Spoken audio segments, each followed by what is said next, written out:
jump into our lesson for today, which is solving for 1 and 2 step equations.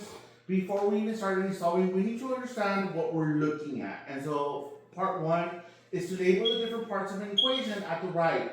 Then we're going to describe what makes an equation different from an expression. So let's go ahead and start labeling here. You can see we have different markers here for our terms that we have.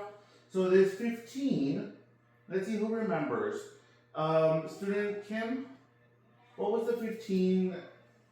Coefficient. Good, very good. So the 15 is a coefficient. The coefficient, so go ahead and copy this down. The coefficient multiplies our variable. Good job of remembering that.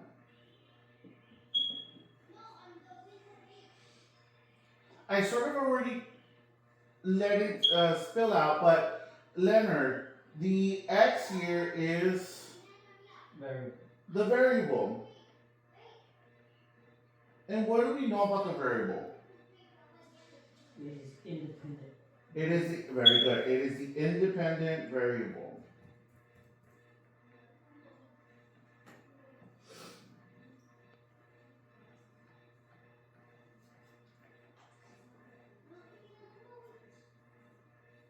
Then we have our 4, the term 4. Brandon, what do we call that 4? It's the constant. It is the constant. And what does the constant do to my variable? It adds or subtracts. Good. If you notice, so everyone look up at the board real quick. If you notice, we have an operation there. It's either going to be a plus or a minus, and then you have your constant. And so that's why it's important for you to know, well, what is happening in our equation? And so when we have that plus 4, we can now come up with the result that constant adds or subtracts from the variable. And then who remembers what we call this symbol right here? The equal. It's the equal symbol, the equal sign.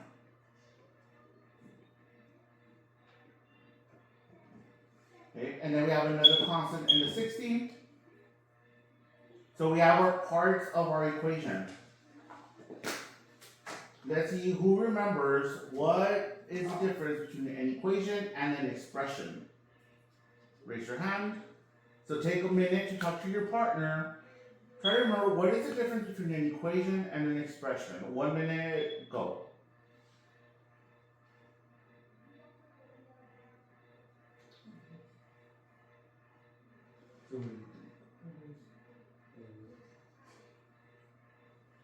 Expression.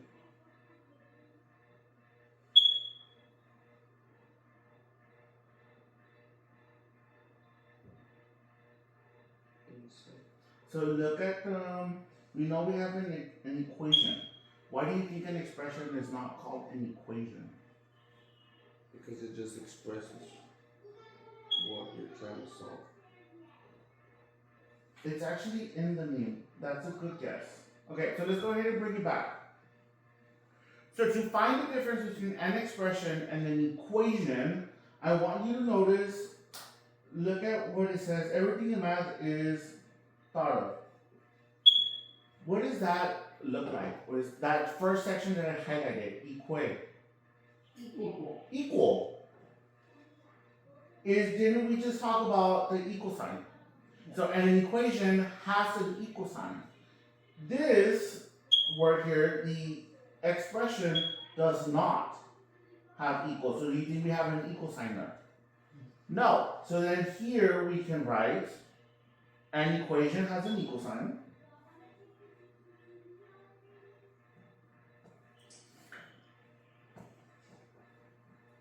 Has an equal sign.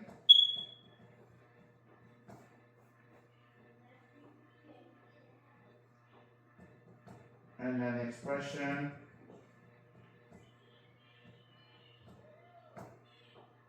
only has terms and operations.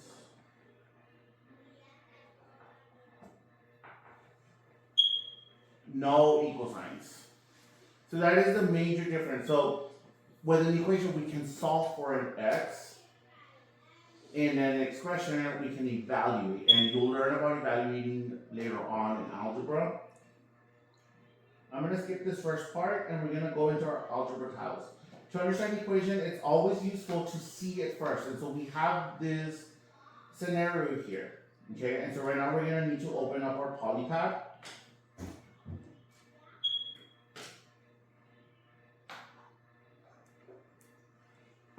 Okay, I see, very good job. On this side, we're ready to go. We have it on this side. Okay, perfect. All right, so before we use our technology, I want to just translate what we see visually into math terms, because we understand that math is a language. So when I have these tiles here, we have two sides, two stories. We have an equal sign that separates our left terms from our right terms. So when we look at the left terms, this right here, Kimberly, what do you see? 2x. 2x. Do you think they have the same value? Yes. Why? Because they have the same height and width and length. Very good. They have the same sides, the same width, same length, they're the same rectangles. So we have two of those, so we call it 2x. We bring them our equal sign. And on the right side, what do you see, Leonard? -6. They're -6 little tiles. There's no x's, there's nothing, so we call those our constant. So this equation translates to 2x is equal to -6. So that is what I want to set up in Polypad. So let's travel there. So we should have this open. We have our Polypad under algebra tiles. What I want you to do is drag your tiles, the green tiles, because they're positive. So you should have two of those.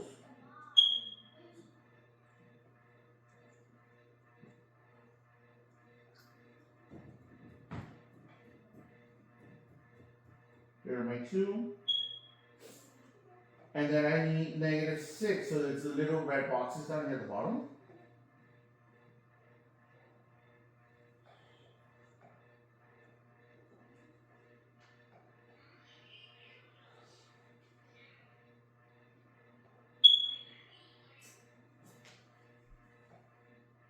Okay, so go ahead and set them up.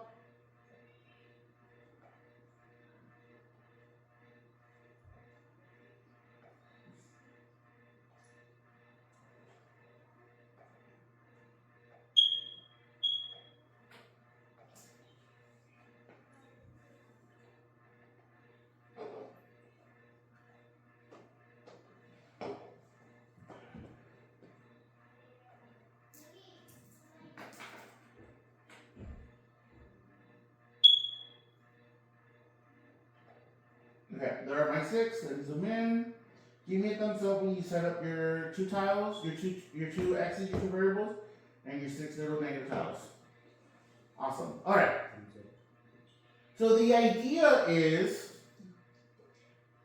we need to figure out what makes the left side equal to the right side. And so to figure that out, I need to determine, well, how many little negative x tiles, the little -1 tiles, excuse me, go into each of those x tiles. So what is one method that we can do here? Place them all separate. We can separate them, right? In this case, we were multiplying, so when we're talking about separation, we think of the opposite. What's the opposite of multiplying? Division. Division. So I will divide this into two different groups. And then I need to equally distribute my little -1 tiles into each x. So when I do that, there I am, I'm equally distributing these.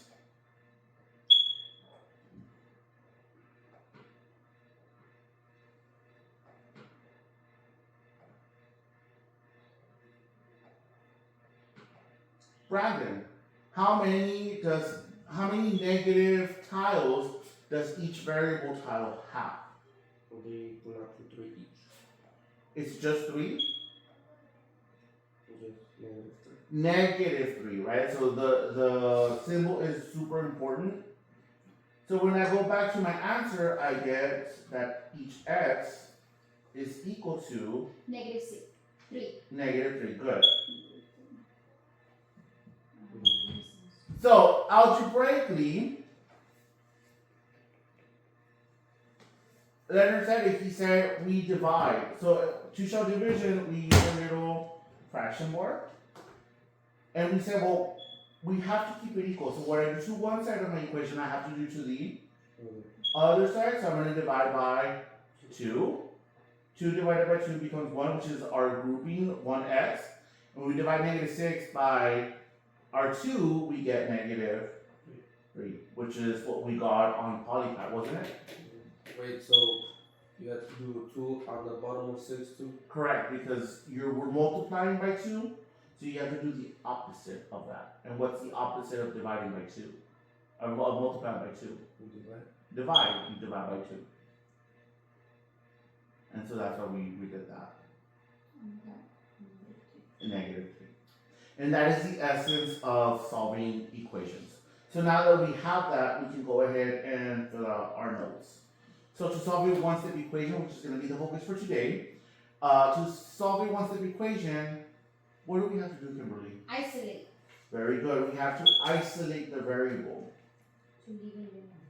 Good. So to isolate, if you heard that before, you wanted to be in isolation, you wanted to be alone, right? And so the x wants to be isolated. It wants to be alone, which we did. We had to divide in this case to leave our x by itself. The variable by using, what do we use? If we have multiplication, Leonard, We use inverse or opposite operation. very good. We had to use the inverse. So we're multiplying, so we had to divide. And I'm going to highlight that because this is important vocabulary that we're going to be using for the remainder of the unit.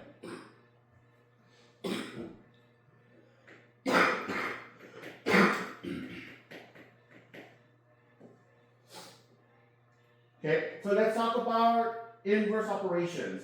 If I have addition, what do you think the opposite of that is going to be? Subtraction. Subtraction. And if you have multiplication, division. And notice how I'm putting my multiplication here. I did a little dot. Why do you think I did a little dot and not the x that you're used to seeing, like 5 times x?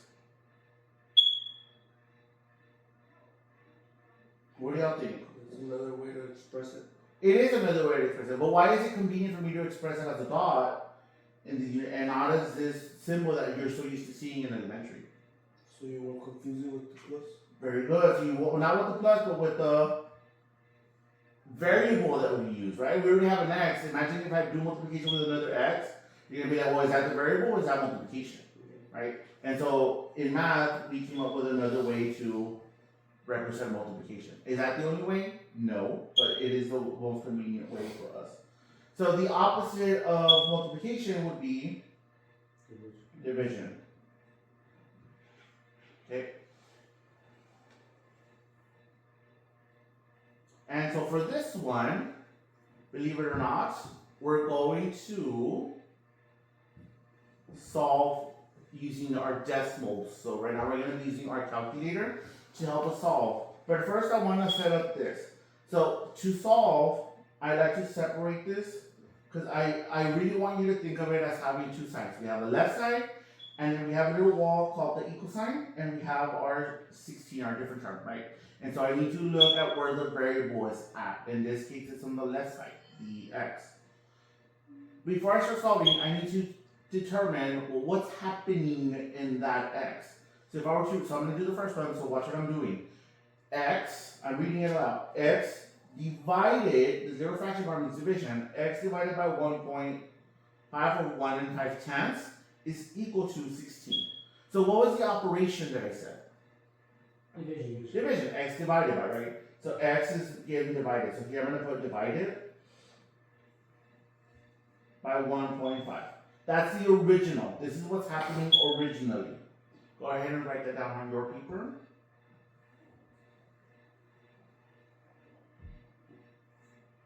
And remember what Leonard said. He said to solve this, we need to do Inverse or inverse or. opposite. Very good. So if I'm dividing by 1.5, what would be the inverse of that? Multiply. Multiply. And I'm going to multiply. And here's where I put my little dot. I'm going to show, algebraically show, that I need to multiply by what I'm dividing by. So I'm going to multiply by 1.5 or 1 and 5/10. And again, you want to keep it equal. So what you do to one side, So you do to the other side of your equal sign. So I'm going to put my multiplication symbol, and I'm going to multiply by 1.5. Okay? So when I do that, you put this over 1, because it's a fraction, and you multiply across. This is from elementary. So you would get 1.5x over 1 times 1.5 is 1.5. Well, what's 1.5 divided by 1.5? X. Zero. You would get 1, yes. You would get 1, and so you get just 1x. X is equal to, well, now I need to simplify this part. What's 16 times 1.5? 24. And that would be my answer. Was x isolated? That's the question.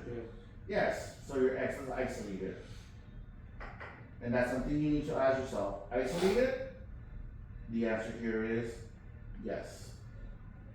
Now, what if I told you that there's a way to check? Look at part C. We already did this right here, but we did not answer this because I wanted to go over this part right here. How can you check that my answer, my solution is correct? You do the opposite of what you did. Very good. We substitute what we got into our original equation because now I know what x is. X is 24. So I'm going to rewrite my equation that I have here. 24 Yes. divided by 100. Good. So go ahead and open up your calculator and let me know. Does 24 divided by 1.5 equal 16? Yes. Yes, it does. 16 is equal to 16. So if both sides are equal, we solved it correctly. Okay. Now, I'm going to show you how to do this using another trigonometry, which you are allowed to use on STAR. Okay, so this is not cheating, it's allowed. A lot of students get surprised, like, sir, is this legal? Can we do this? Yes, it's allowed. Okay, so we're gonna solve the same problem, but we're gonna open up decimals. So go ahead and follow me back to decimals, and it should look something like that. Yes, very good. That one. Which I see on your screen as well. I know you're getting there, so we'll wait 1 second on this. So there is a way to solve this equation using decimals.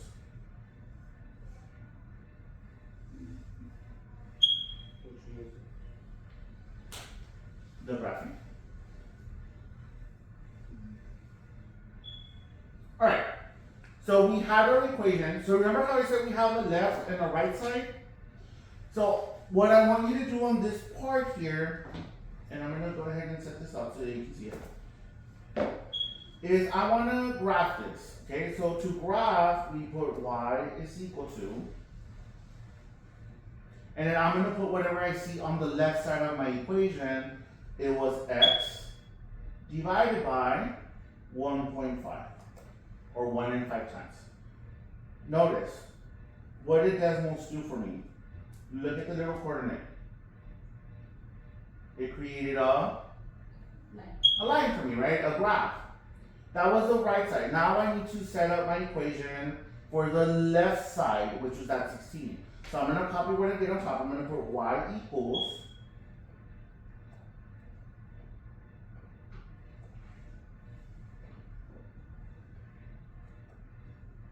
and then I'm going to put whatever I saw on the right side of the equation, which is 16.